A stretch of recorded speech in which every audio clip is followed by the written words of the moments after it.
एहो सिलावट पर चूड़िया फोड़लुए जान, सिलावट पर चूड़िया फोड़लुए जान। तो अपना राजा जी के दिलवा काहे तोड़लुए जान, कि अपना राजा जी के दिलवा काहे तोड़लुए जान। सिलावट पर चूड़िया फोड़लुए जान, सिलावट पर चूड़िया फोड़लुए जान, कि अपना राजा जी के दिलवा काहे तोड़लुए जान, कि अपना राजा जी के दिलवा काहे तोड़लुए जान।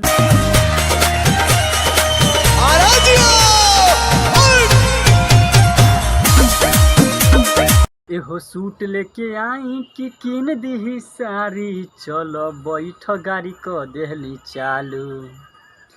एहो सूट लेके आई कि किन दीही साड़ी, चलो बैठ गाड़ी क देहनी चालू, गाड़ी क देहनी चालू। झूठा हूँ कहेला ये सवारिया हो हमर परिया बोलम मलकिनी। एहो मलकिनी हो माथावा पर चरा ओढ़लुए जान, माथावा पर चरा ना ओढ़लुए जान, कि अपना राजा जी के दिलवा काहे तोड़लुए जान, कि अपना राजा जी के दिलवा काहे तोड़लुए जान, कि अपना सैया जी के दिलवा काहे तोड़लुए जान।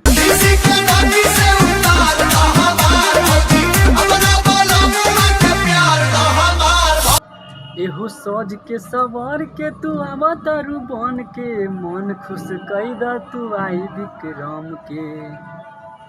एहो सज के सवार के तू बन के, तू सज के मन खुश कैदा तू आई के। बहर लहर जाके लूटे हो थारी चोटी हो बोलम।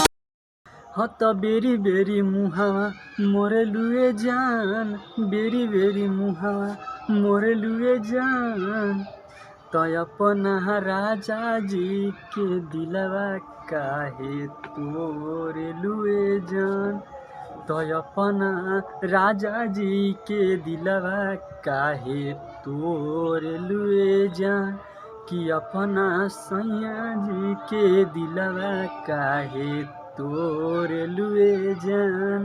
हो सिलावट पर चूड़िया फोड़लुए जान, तो अपना राजा जी के दिलवा काहे तोड़ दिहलुए जान, कि अपना सैया जी के दिलवा तू तोड़ दिलुए जान।